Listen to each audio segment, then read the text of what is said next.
Welcome to the most listened to golf in the world, the Fairways of Life show, on air, online, and around the world, with the most candid interviews, unforgettable stories, taking you beyond the ropes. Here's your host, New York Times best-selling author, Matt Adams. It's incredible. I think it doesn't start just on the watering hole. It's the lead-up holes to it. I think once you walk off 9 green as a player, you can start to hear the music going. You hear the players being announced. You can hear the energy that's going, and it affects the whole golf course. So it's not just that one hole, but it affects the whole golf course. And you're anxious just to get there and hopefully hit a good shot. But the excitement when you leave the 11th green is that's what sports are about, right? There's this iconic moment or this iconic setup that everyone's looking forward to. And as fans, they have that there. And then as the players, once we get there, it's just pure excitement, and you just better hit that green. That's all I can say. Number one, a good golf course and the fans. The fans are what get us going. You look at any other sport, lacrosse, it's amazing to me, right? You always have a home base, so there's home fans that are cheering for you. But golf, there's never an actual true home base, unlike the Rippers here this week. And you can see that's probably why they played so well last year, right? You've got, if there's an excitement or a buzz going on as a player, that gets you excited. And they do a phenomenal job. The fans are incredible here. And this is, like I said, that's why I think I can speak for every player. That's why there's so much excitement and buzz coming to this place. Yeah, this is the first step of many, I think, that we're looking to take.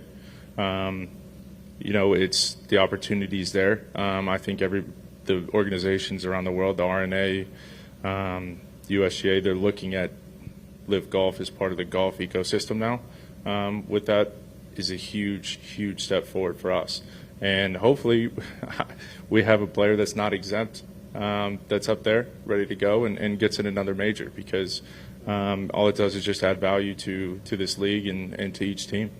Obviously, what Brooks is talking about there in that last Q&A was the new pathways for someone from LIV to get into the Open and the U.S. Open. Now, sitting next to him, you saw a flash of it very quickly at the start of that sound and video coming in from Australia, was Scott O'Neill. He's the new CEO of LIV, and he was asked about the reports that LIV and the PGA Tour seemingly are on the verge of a deal. So I'm going to go to sound from Ryan Lavner from Golf Channel Podcast with Rex and Lav, in which Rex spoke. It's about a 2-minute clip, which we're about to play for you, about inside information about where they are at. And this includes not necessarily a definitive of this is what the structure is going to be, but an option, an array that they have sent off to the Department of Justice to make sure that they get the blessing from the same. Because remember, when all this was announced, Democratic Senator Blumenthal from Connecticut was one of those that seemingly was opposed to this union, implying, and I'm paraphrasing, I'm not quoting, when he called the PGA Tour a cherished American institution, and he didn't want to see it diminished through its association with the Public Investment Fund of Saudi Arabia. So we also heard just days ago that Jay Monahan, Adam Scott, met with the president to discuss the prospect of unification of the game at its highest level between these two leagues. And Tiger was somehow involved in that. We do know that Tiger played golf, or was seen with the president playing golf over the last few days as well. But I believe that was separate from this initial meeting, as best as we could ascertain. So when the first statement came out that this meeting took place, it seemed a little bit odd. But now with what you're about to hear from Rex, it seems to me as though the pieces of the puzzle are coming together. And presumably it would be important to have the president on board with the idea that, hey, we're presenting this to the Department of Justice to make sure that they're not going to have a problem with the potential for someone saying, no, this represents a monopoly, for example, and to have the president say, no, this is what's best for all parties involved. All right? That's my guess of how they're trying to grease the skids of all this. But first, here is Rex Hoggard on the Golf Channel podcast about what is actually happening behind the scenes. It's important to point out that the tour needed to do this meeting, and this was them going to DC and them asking for the help. They had to have the help. And what this boils down to, by all accounts, the PGA Tour and the Public Investment Fund have come to financial terms of what this would look like. And they've actually, my understanding is, come to numerous versions of this. So they put that in front of the Department of Justice. And I will give the tour credit on this front and the PIF that, okay, they didn't want to wait through the process again. They didn't want to just give them one option and the Department of Justice and say, nope, that's not going to work. They have given them A, B, C, or D. Like, you tell us which one of these versions is going to work and we'll go with it. And I think this is important to point out that the tour decided to use whatever political muscle they have, which probably isn't much, but we all know that President Trump is very much a golf guy. He owns golf courses. He's wanted to be involved in golf in a long time. If anyone can move this along, it's going to be Trump. And again, there's going to be people that don't like this conversation. But again, if the end goal is to have some sort of agreement between the two sides that gets us closer to reunifying the game or unifying the game and doing away with this separation that's not good for anyone at all, I think this is a step in the right direction. This was, by all accounts, the financial terms were supposed to be the easy part of this, where they come up with some sort of formula. And right now, it's just a waiting game. The Department of Justice is going to ultimately decide if this is going to go and this is not going to go. And I think you're right. I think the president stepping in will tip the scales in the direction that there will be some sort of financial agreement, probably in the first quarter of this year, is what we were all hearing on this front. By far, the more difficult, complicated, emotional, personal, whatever it is you want to call it, part of this process will be finding a way to mesh the game back together. There is an option that you don't actually mesh it back together, that the two tours, LIV Golf and the PGA Tour, continue on parallel paths, and that there's no more poaching, that maybe you have players that go to one side and come back to the other. But that is an option. And I think there's an element on the PGA Tour that want to see that option. I don't think it's a realistic option because you're right. We don't get, the PGA Tour does not get back the players that they want. They don't get Bryson back or Brooks or John Rahm or any of the players that really move the needle like the tour desperately needs right now.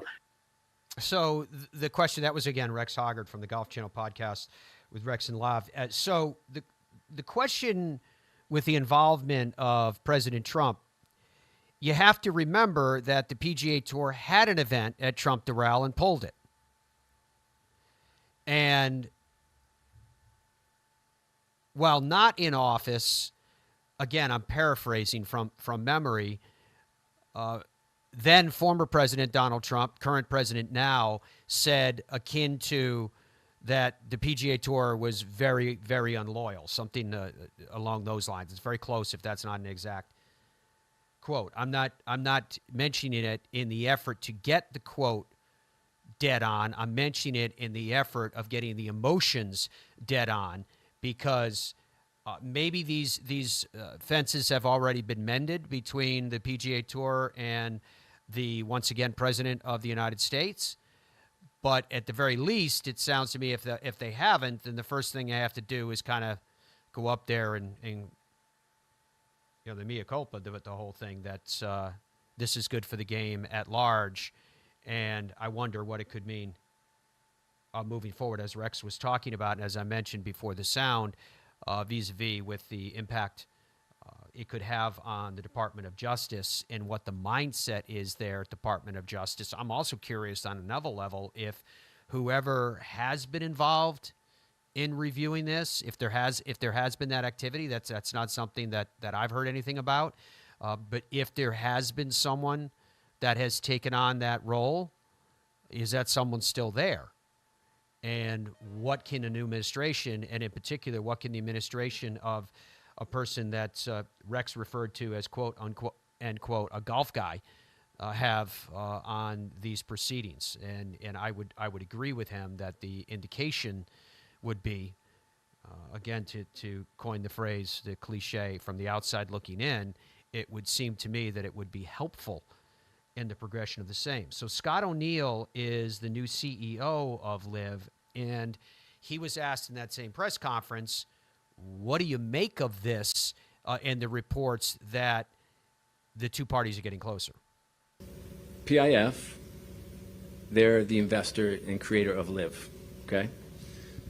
PIF is a sovereign wealth fund of the Kingdom of Saudi Arabia, and they are likely to make an investment into PGA Tour Enterprises, okay, a new structure that a collection of U.S. investors invested in. And so for us at LIV, we're hoping that unlocks opportunity. That may unlock opportunity with markets, with courses, with marketing partners, with television networks, with growing the game, with competition opportunities, with new formats. But we're pretty. I grew up in New York. If you haven't been able to tell so far by my funny accent, and the state motto is Excelsior, which means kind of onwards and upwards, effectively. And we're very excited about the potential investment with PIF and PGA Tour Enterprises. But I will tell you, it's been a short 40 days here, but in the 40 days, I've seen a U.S. agreement with Fox, broadcast agreement. I've seen a UK agreement with ITV to get us over the air in the UK. It's the only golf that will be over the air in the UK. I've seen our first pillar partnership with Madden. I've seen Stars extended. I've seen a successful event in Riyadh. I've seen interest from all over the world. We're now our broadcast in 100 countries and territories, over 800 million households. So I see momentum, and you don't have to look too far from here to feel like we're going to have the largest event in the history of LIV Golf here, right here in Adelaide. So from my perspective, we have incredible interest with television broadcast networks, which has been a bit of a Achilles heel for us. Sponsors, marketing partners as we call them, seems to be interest that the group has never seen before. Attendance seems to be something that's going in this trajectory. And so I'm excited about the agreement. I think that right now we are going to the moon and back. And I hope that'll help as an accelerant, but I'm very confident in where we are in this business and the interest we have currently. Okay, that's Scott O'Neill, the new CEO of LIV. Dom, I'm curious what we're getting in from the world today. I haven't asked you if you did a question of the day. Sometimes I'll ask him before we go on the air. More times than not, I don't, because we're too busy doing other stuff. Did you happen to do one relative to this, and if you have not, can you share with me anything you're getting back from the people? Yes to all of your questions. The first question, the question of the day, is as follows, and is heavily related to this. Do you expect a deal to be struck between PIF and the PGA Tour in 2025? Yes, no, or a third option, yes, but not this year. Right now, 67% are saying, yeah, they're fully expecting a deal to come together this year. 30% say no, and 4% say, yeah, it's going to happen, but it's going to take longer. And the stuff coming in, there's a lot of heavy discussion about Adelaide this week on LIV, which is a huge event for them. They traditionally have a lot of people showing up. Andrew's rolling some video there of the staging that they have. It's probably their most popular event. That might be a stretch for me to say that just out front like that, but I think it probably is their most popular event. I know last year was the most well-attended event on their tour. So there's some people talking about that. And then there's some more stuff coming in about what we're talking about with the deal. Rocky says, no deal. LIV does not need the PGA Tour. LIV is going to end up signing with the DP World Tour, the Asia Tour, or something like that. They could own the DP World Tour if they wanted to. Again, for clarity, though, to be fair, it's not a deal with LIV. It's a deal with PIF. Like Scott O'Neill was just explaining, the Sovereign Wealth Fund and the LIV's underneath there, and it's an investment. It's a little more complex than just, deal with LIV and PGA. That's not really what it is. It's an investment from the PIF in PGA Tour Enterprises. So it's a little bit more complex than that. Derek writes, I am with Rocky, who just said no deal. I believe that the LIV Tour should merge with the DP World Tour. O'Neill thinks there's a lot of momentum, someone else writes, with all the TV deals that are coming up, as which he mentioned in his clip there. So I really don't see LIV going away. And then Paul writes, LIV will never be short of funding, which is at the base of all of this. No other context for that other than to say that that's probably a true statement. What that means for the future, I don't know. But there's still stuff coming in. It's 68% yes now. I mean, what I think is the interesting aspect to all of this, Matt, is, and maybe you disagree, I fully anticipate some deal happening this year. I think the expectation at this point is that it's going to happen. That's not interesting to me. What's interesting to me is, what does it look like? What does it mean for the LIV Tour? What does it mean for the PGA Tour? What does it mean for a player who left like Bryson, who both sides want? Right. Both sides want Bryson DeChambeau. That's the so ideal. What does the new deal look like? How would it be structured? Is there a right way to do it, Matt? I mean, there's the most hopeful way. The right way is going to be defined by what's going on politically. Will the Department of Justice dig their heels in and say, no, this would represent whatever terminology is utilized to justify a position, a monopoly, or some form of collusion, an exclusion of competition, et cetera, whatever way they approach it. But I think the highest and best would be, because I got a couple comments. One of them I want to back up on about Australia in a second here. But the first one would be, how do we get the best players in the world together a few more times? Presumably, we're going to do that at the majors, and I think it has strengthened the majors because of the rarity of seeing the best and the best on the same stage at the same time again. But I don't see that diminishing by giving us other opportunities. And the question would be, what would those opportunities be? When and where would those opportunities be? Which brings me to the point that I wanted to make about Australia. How crazy would it be if LIV decided to declare Australia, this event, as a LIV major? Now, as I say that, people around the world just spit out their morning coffee or their afternoon tea. Some. But the reason why I'm mentioning this is that on the men's side of the game, they've been very careful, the tour now, they've been very delicate not to declare the players as a major. Right? This idea of time will determine what is a major and what is not a major. Okay. That's your tour. That's that tour. Didn't have that same approach in PGA Tour Champions. Majors were declared. Didn't have that same approach on the LPGA. Majors have been declared. So from that standpoint, and you may look at it and go, well, that's why those majors don't have the same draw, the same interest, the same everything as the majors that evolved over time. Okay, fine. The one thing you can't do is advance the evolution of time. I get it. But this is a brand new tour, and this would be an opportunity. Right now, 3 of the 4 majors on the men's side of the game are in the United States. The last major, there's only 4, the last one is in the UK. That's it. What about other places?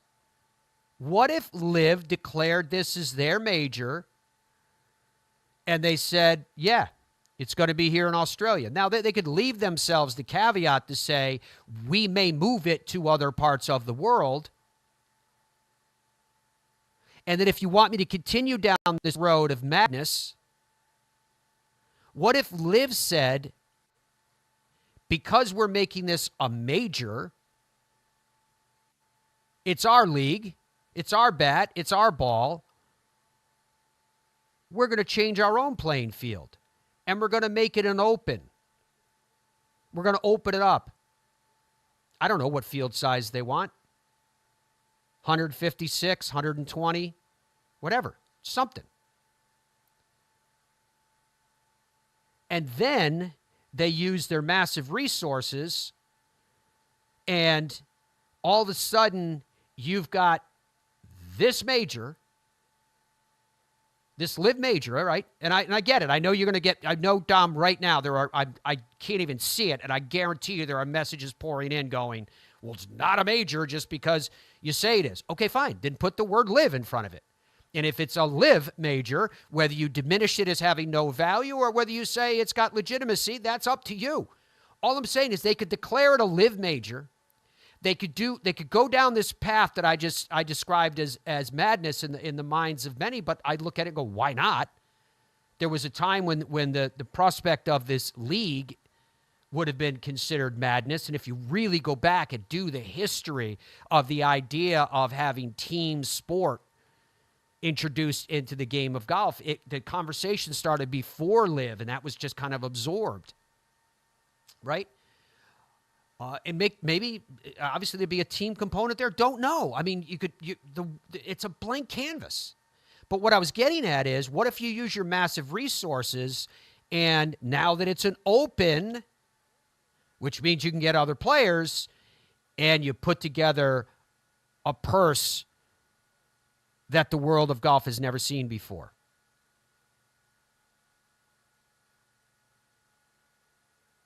I get it. A lot of people right now would tell me I'm absolutely insane.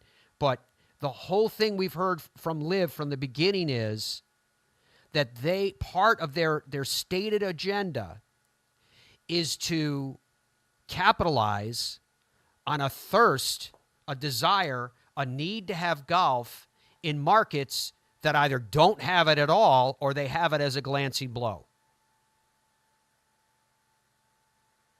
You know, there was a time when the Australian Open was considered the fifth major. Familiar terminology now on the PGA Tour. Right?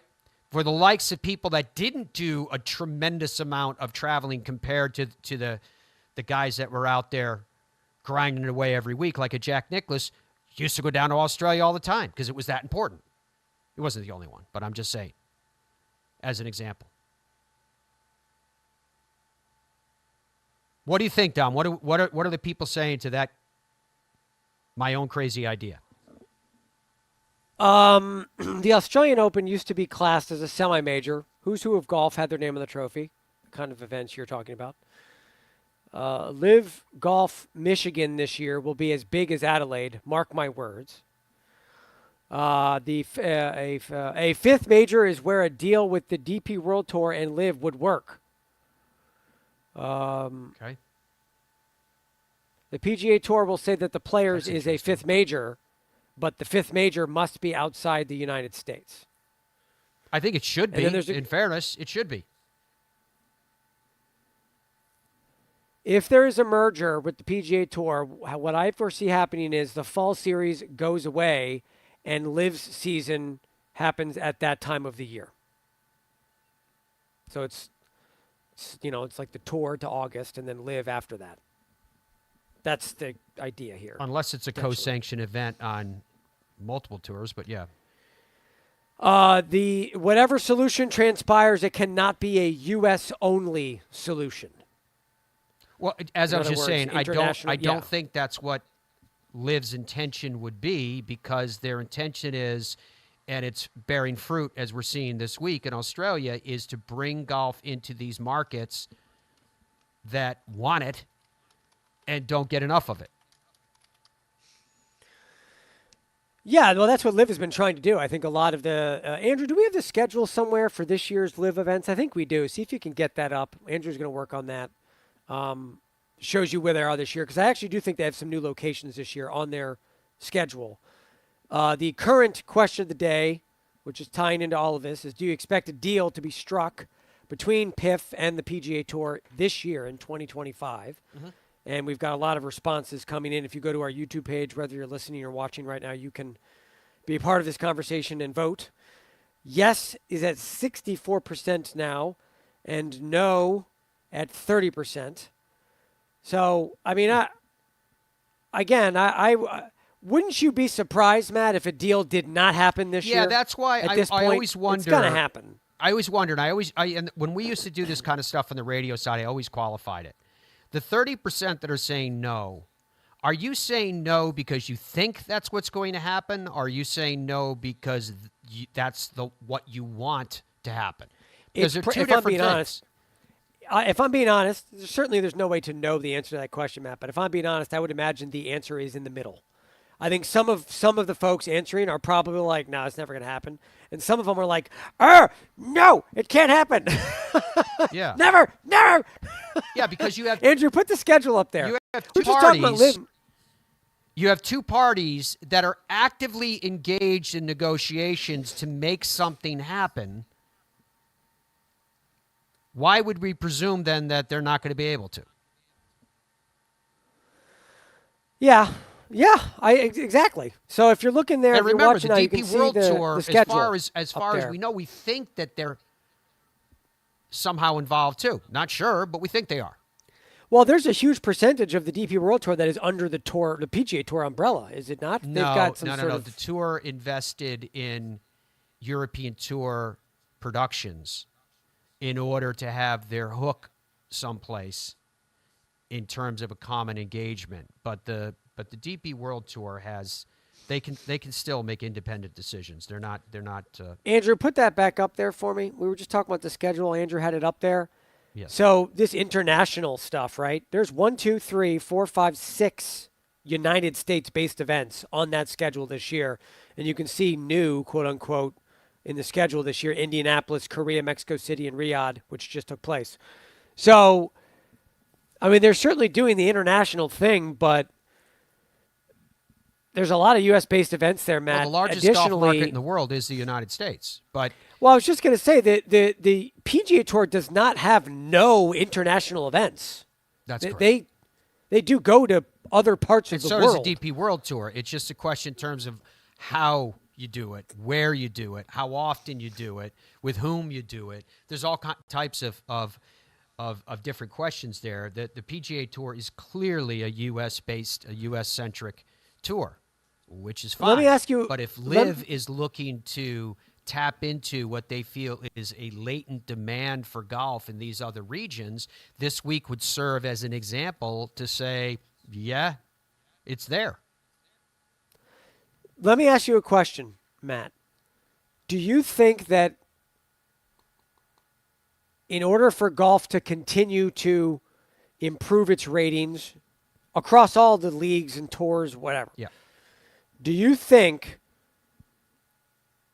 that this deal, however it settles, that the best players need to play in an event or events that are outside of the majors every year in order for things to survive and be better and grow? Well, I wouldn't say survive. That's too whatever. But like Brooks and Rory have to play in 8 or 10 additional events on whatever tour in whatever capacity outside of the majors. I don't see the number being that big, but I also think that just like our conversation about Adelaide becoming something bigger by their definition, that you could be creative. So it's possible that they could be represented in some type of team competition as well as an individual competition under the LIV structure. It could be. My view is that we have the 4 majors where we're going to get the stars of the game together every year. I see it to my way of thinking. I see maybe 4 events beyond that. Where what do you see those being under a particular umbrella? Well, I was just or saying, just some I think new umbrella. It could be a mix.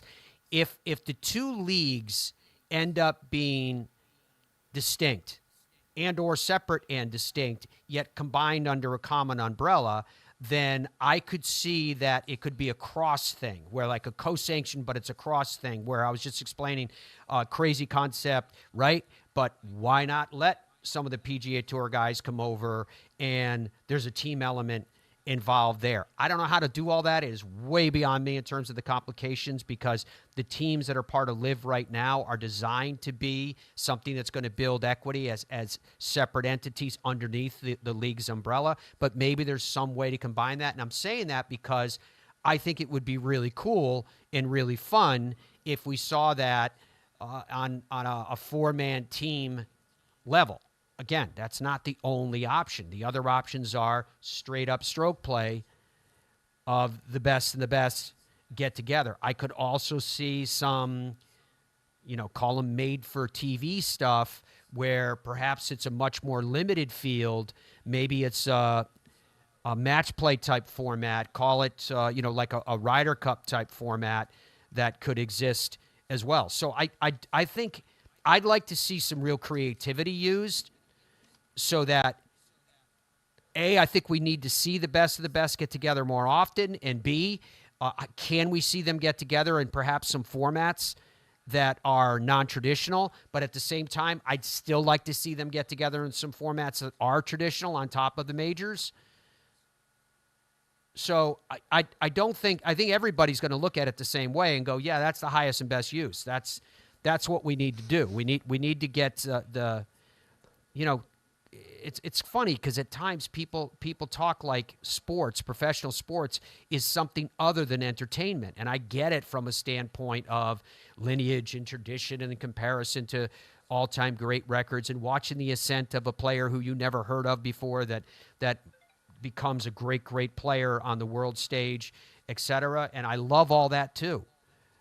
But when it comes right down to it, if your sport is not entertaining, if you don't have the people engaged because they want to see how this young upstart performs against Jack Nicklaus at their height, then you're going to have diminishing returns. And I do think that we have that. So a balance has to be found. Anyways, yes, a long-winded answer to your question. It is a long answer. The only comments I would have is that I think that, especially us golfers, the people watching this program, you and me, who are so sort of entrenched in the day-to-day of this. Yeah. And you mentioned the word entertainment. I do think that a lot of all of this gets lost in the mix. I think a vast majority of sports fans not only don't care about this, but are unaware of what's going on. And if Brooks and Rory and Bryson and Spieth and whoever are going to be in the same event, all of those people that don't care and don't know are going to tune in.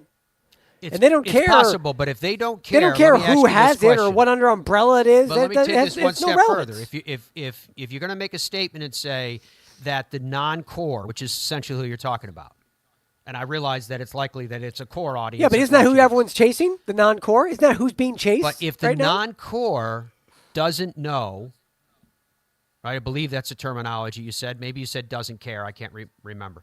Both. I think the answer is both. Okay, if they don't know. And if they don't care, then why are the television ratings going down?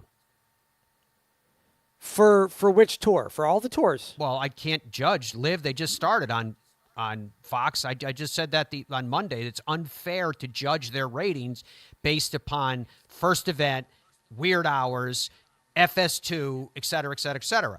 But we do have a standard of comparison on the PGA Tour, and yes, much has been made of the highlights when the ratings have gone up, like Rory, et cetera. I get it, but as a body of work over the last couple of years, we have seen a diminishment by significant percentages in the viewership on television of golf, live golf. Why? Well, that question is incredibly complicated, and but I've got I'm a million asking it in the context of what you said. If you're saying that the people on the periphery outside the core are unaffected, don't know, don't care, then that tells me that the people you're losing are the core.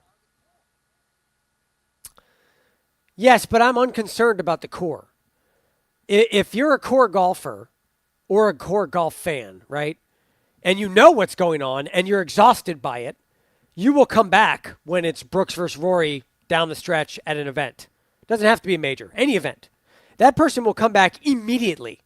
It's like, watching, Michael Jordan versus Patrick Ewing in a big basketball game in the 90s. Like, people are just going to gravitate and tune in to watch this thing that is legendary. So if you put all those players together, people will watch. And my argument is, when I say people don't know, don't care, my argument is if you put, it doesn't matter what the umbrella is. There's too much is made of the umbrella. It doesn't matter what umbrella it's under or who's in charge or who the operator is. If you put all those players in an event of consequence that matters, not an exhibition, there'll be a lot more people tuning into that event. Now, another layer of this that is not being discussed is, depending on the distribution partner and what time of day and what day of week this event is being held, or events, that dramatically impacts how many people are able to watch. So when you're talking about LIV, no offense, in the United States, if you put it on FS2, which is, if you're watching us internationally, you don't know, but FS2 is not a giant network. It's hard to find. Not a lot of people have it. It's like an ancillary channel. It's like channel 1, 2, 3. It's like number 3. And you're putting it on at 10 a.m. on a Wednesday. The ratings are going to be not great at that time in the United States on that particular channel, no matter what you put on television. Not LIV Golf, anything. It doesn't matter.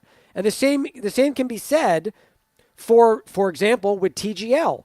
You put TGL on ESPN in the United States in prime time on a Monday night, you're going to get a good number. I looked up these numbers, and I did some digging and asked some questions. If you look at, let's take 1 week in particular, I think it was 800-something thousand people watched. I was told that number on ESPN in that window on that day traditionally is 500,000 to 600,000. It's ESPN, it's network, it's primetime. You're going to get 500,000 or 600,000 people watching that event, or any event. You can put anything, put a college basketball game, doesn't matter. You're going to get that number. So the additional number of 800 whatever thousand, that's the boost from whatever the event is you put in that particular location. So the events that we're talking about, Matt, where you bring all these players together, it's going to matter a lot what network it's on and what time of day and week it's on. Because if you do this event that I'm talking about and you put it on FS2 at 11 a.m. on a Wednesday, it's going to get crappy ratings. It doesn't matter if it doesn't matter if Tiger's playing. Everyone's working. It's a bad channel. It's a bad time. It has to be placed appropriately to get a good number. Do you understand what I'm saying? I do. When he says a bad channel, he's talking about household reach as compared to FS1. Yes, or that's Fox, what I mean. Yes, sorry. I'm not being disparaging. I apologize. No, it's just trying to define what it means. You're still talking about a national television network. It's just a question of how it compares relative to the two other big systems of distribution that Fox owns. The primary one, of course, being the network. So it's all compelling stuff. It's all interesting stuff. When we come back, I want to continue this conversation. You guys have heard, I'm sure, the rumors, the whispers that range finders may be allowed to be used on the PGA Tour. Part of it is in an effort to increase the pace of play. Would it increase the pace of play? Multiple-time major champion Colin Morikawa weighed in on that, as well as responding to comments from Lucas Glover, another major champion, disparaging comments from Lucas saying that aimpoint should be disallowed because of the amount of time that it adds, in his opinion, and also the way that the players, as they use their feet to feel the slope and the break, are walking close to the hole. So we'll get a reaction from Colin to that and more when we come back with the Fairways of Life show right after this. I got ball fit in 2000, went on a little run.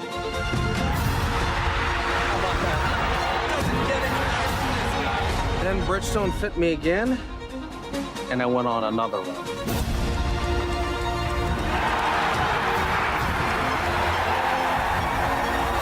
I just got fit again for the new Tour BX. The ball fitting's been helping me. Will it help you? Every January, PGA Tour Superstore pros meet every manufacturer, learn about the latest equipment, log thousands of hours of training, and together hit over 100,000 balls. All so they can get you the perfect fit. When you choose Newton shafts, you're choosing more than a product. You're choosing innovation, pride, and excellence right here in America. We pay attention to the minutest of details, and you can feel that in the performance of our shafts. I think when you're training for other sports or you're why most people go to the gym is so that they can like have muscles and, you know, be strong and be healthy. And a lot of the reason why they struggle to play golf is their body doesn't move properly for them to be able to hit a golf ball. And when you're training for golf, it's a little bit different because you're focused more on flexibility and mobility and being strong in motion. When you're able to kind of have a warm up and have a workout routine and kind of gradually build up to where you're training your body to move properly, yeah, you're going to get a lot of big dividends on the golf course. Our journey began with a simple yet powerful vision to provide the world with the highest quality Virginia-type peanuts. The Hubbard Peanut Company, where quality and tradition meet to create an unforgettable experience. Visit hubspeanuts.com to explore our full range of products and place your order today. Super easy to hit. Introducing the new PXG Black Ops irons, our first game improvement iron. It's a larger face heel to toe. It launches the ball high in the air and really far. Much higher levels of forgiveness. You set that club down, creates a lot of confidence. It's supported by this X-Core polymer material. And that's where you get improved ball speed. If you're looking for a distance, forgiveness, and feel, Black Ops iron is going to be for you. PXG, nobody makes golf clubs the way we do, period. Stride by Zero Friction, the first of its kind personal caddy. Walk in comfort and style with Stride's remote and follow me technology. The Stride handles almost any terrain, and its 54-hole range will last all day. The lightweight design and removable front wheels makes it simple to handle. Plus, it easily fits golf carts. Pick up your Stride today at a local PGA Tour Superstore near you or at zerofriction.com/Stride. Stride, your personal caddy.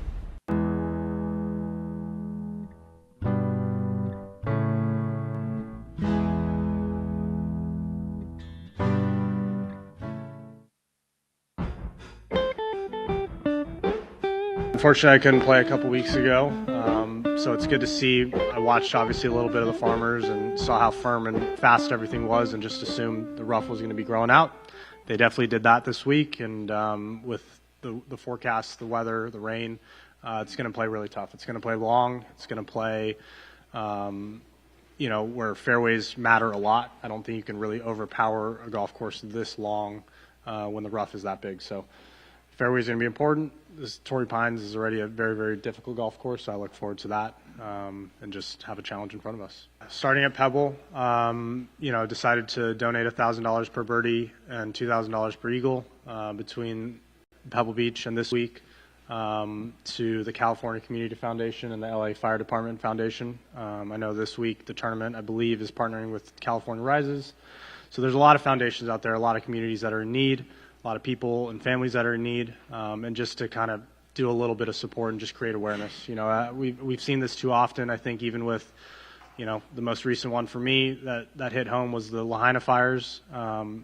Fires happen, people kind of forget, and then you move on to the next cycle. And I realize that's how news and media works, but for how big of an impact Los Angeles has gone through with everything on the fires, you just have to keep creating awareness as much as you can. So it's amazing to help out my little bit, and hopefully we make a lot of birdies starting Thursday. So like PGA Championship allows it, and I normally use it and I just shoot the number just to like quicken things up. JJ's gonna hit this, but he's like not a slower caddy, but he likes to take his time sometimes. So that's part of the whole speed thing, right? But I mean, I would use it. It wouldn't really add more time because I would do it first thing. That would be out of it. And then as he's walking things off, it would be like as if he would normally walk it off in any other tournament that we can't use it. It helps more from a fact of when you're out of position, like not really in the fairways. I don't think it's going to change anything. I don't think it's the end solution to changing, our pace of play from, if you had 5 hours and 20 minutes to 4.5 hours, right? It's not going to shave 45 minutes off our time for pace of play. I know a lot of people complained when the tour was here a few weeks ago how slow it was, but when you have a course in front of you that is that difficult and the winds are up and the conditions are that tough, it's just going to play slower. Like there's no way around it. I get it. Guys are slower than others and sometimes it takes too long, but tough conditions make it play slower no matter what. Like it's going to happen that way. I have nothing against Lucas, but I mean, if we're banning aimpoint, I think we should ban long putters as well. And I don't know. I guess no one has said it, right? But, like, let's just look. Aimpoint does take longer if you're not doing it properly, right? If you're not doing it when other players are reading their putts. I think there's a respect issue. I think some players might get a little bit too close to the hole, and I get that. When you get too close to the hole when someone else is putting, yeah, like I don't want my line and my putt to go over someone else's foot and their marks. But I mean, are you going to tell other players not to walk around the hole when we're picking up putts? So from my perspective, Aimpoint has 1,000% helped me. You know, I listen to the announcers sometimes during play, and they say, why would you Aimpoint this, this, and that? It gets a basis of how I read a putt and where I start my lines. It's just like reading something from behind the hole or behind the ball. That's how I'm getting my general read for that. So I don't think people understand how Aimpoint works to really say this is right or wrong. Does it slow down play? I think there are some players that maybe do it in the wrong spots, and sometimes, look, I'll admit it, yeah, maybe I can't get in when I want to, so it adds a couple more seconds, but I know that and I'm aware of that. I think players need to be aware if they're slow or not, right? Like, let people know who is slow and do something about it, right? The difference with where we're at with the game today is that players are willing to have a discussion just like that. And, you know, while obviously I respect the opinion that you guys have as to which side of a discussion such as this you're on, because I think people think about it and they give really good reasoning, etc. It's fine. I respect that people have different opinions. But the difference is with the game is that we went through decades where the powers that be clearly viewed it as not advantageous to have the dirty laundry hung out in the line. That discussions such as this were literally done in back rooms. Let's figure it out amongst ourselves and figure out what's best for as we move forward. And now, over the last few years, there are multiple occasions where you can find players who are openly discussing issues and many times naming names. Oh, so-and-so does this, or I disagree with so-and-so's opinion on that. I think it's healthy. I think it's good. That was a very respectful dialogue. Colin Morikawa spoke about why it worked for him. If you were against Aimpoint, there was a million points that you could have picked up on there and said, yeah, but. But nonetheless, you should start from a point of trying to understand the other side, because if you really do embrace that, in my view, it can make your argument stronger if you understand what the other side was trying to do. Instead of ignoring the other side and going, there's no merit to what they do at all, therefore, at that point, it just becomes two people with disparaging opinions that both sound less intelligent because they don't understand what the other side was trying to achieve. If you perfectly understand kind of an art of war approach, if you perfectly understand your enemy, who they are and what their objectives are, then it makes it a lot better in terms of trying to achieve your goal of either modifying or eliminating on one side or the other, if that level of severity is necessary, or if there are, hopefully more common in most issues, a middle ground. I hope your day today, folks, is a great one. Thank you so much for joining us on the Fairways of Life show. Cannot wait to be together with you again. Until we are together again, I'm going to say be well and goodbye for now. And make sure you keep a watch on our social channels, including on the Fairways of Life YouTube channel, on our Instagram, on my X, etc., because we're going to have air times for you on the golf coming up this week, so you know where, when, and how to get it. Bye for now.